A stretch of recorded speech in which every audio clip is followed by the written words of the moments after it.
जैन समाज के आचार्य विद्यासागर महाराज ने 17 फरवरी की रात अपनी देह त्याग दी। 18 फरवरी को विधि विधान से पूजन के बाद उनका अंतिम संस्कार किया गया। आचार्य के अंतिम दर्शन के लिए छत्तीसगढ़ के डोंगरगढ़ में जैन समाज समेत अन्य समुदाय से भी बड़ी संख्या में लोग पहुंचे।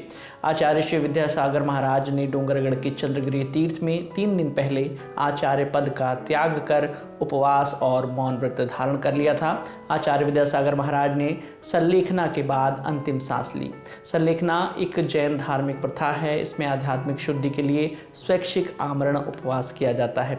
आसान शब्दों में कहें तो जब व्यक्ति को लगता है कि अब उसका समय निकट है तो वह आत्मशुद्धि के लिए खाना पीना छोड़ देते हैं और समाधि लेने की दिशा में बढ़ते हैं। आचार्य विद्यासागर के निधन पर मध्य प्रदेश और छत्तीसगढ़ सरकार ने 18 फरवरी को आधे दिन के राजकीय शोक की घोषणा भी की। दिल्ली में बीजेपी के राष्ट्रीय अधिवेशन के पहले सत्र में राष्ट्रीय अध्यक्ष जेपी नड्डा ने आचार्य विद्यासागर को श्रद्धांजलि दी। सभी प्रतिनिधियों ने 2 मिनट का मौन भी रखा।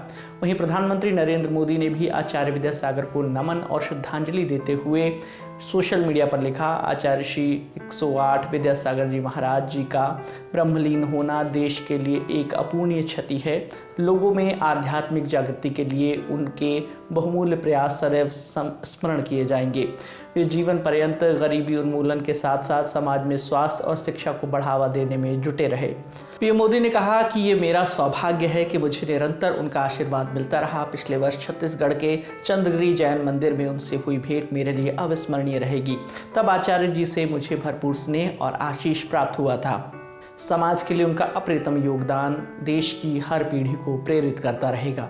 वहीं यूपी के सीएम योगी आदित्यनाथ ने भी शोक जाहिर करते हुए लिखा, जैन पंथ के पूज्य संत आध्यात्मिक गुरु आचार्य श्री 108 विद्यासागर जी महाराज का ब्रह्मलीन होना आध्यात्मिक जगत एवं संपूर्ण समाज के लिए अपूर्णीय क्षति है।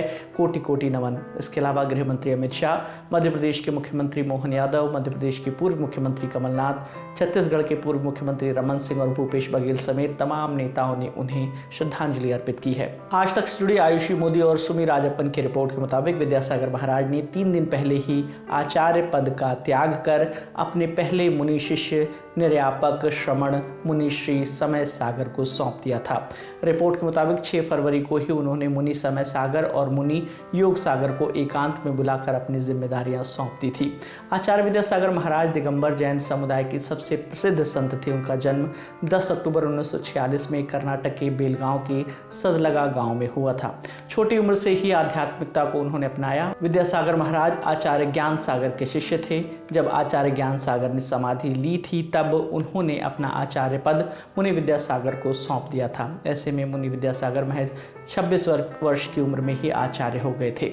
आचार्य विद्यासागर महाराज के 3 भाई और 2 बहनें हैं। तीनों भाई में से 2 भाई आज मुनि हैं और भाई महावीर प्रसाद भी धर्म कार्य में लगे हैं। आचार्य विद्यासागर महाराज की बहनें स्वर्णा और स्वर्णा ने भी उनसे ही ब्रह्मचर्य लिया था। आचार्य विद्यासागर महाराज पूरे जीवन जैन धर्म ग्रंथों और दर्शन के अध्ययन में गहराई से लगे रहे। संस्कृत, प्राकृत और दूसरी भाषाओं पर अपनी पकड़ के लिए भी जाने जाते थे। हिंदुस्तान टाइम्स की रिपोर्ट के मुताबिक उन्होंने कई ज्ञानवर्धक बातें, कविताएं और आध्यात्मिक ग्रंथ लिखे। इनमें से कुछ निरंजन शतक, भावना शतक, परिचर्या शतक, सुनीति शतक और श्रमण शतक शामिल हैं। हिंदी को बढ़ावा देने के लिए किसी भी राज्य में जुडिशरी को उसकी आधिकारिक भाषा में काम करने के अभियान का भी नेतृत्व किया। आचार्य विद्यासागर महाराज अब तक 500 से ज़्यादा दीक्षा दे चुके हैं। हाल ही में 11 फरवरी को आचार्य विद्यासागर महाराज को गिनीज वर्ल्ड रिकॉर्ड में ब्रह्मांड के देवता के रूप में सम्मानित किया गया था। इस खबर पर आपकी जो भी राय है हमें कॉमेंट बॉक्स में ज़रूर बताइएगा। आपके लिए तमाम जानकारी जुटाई थी हमारे साथी प्रगति चौरसिया ने। मेरा नाम विकास वर्मा है। देखते रहिए दिल ललन टॉप। शुक्रिया।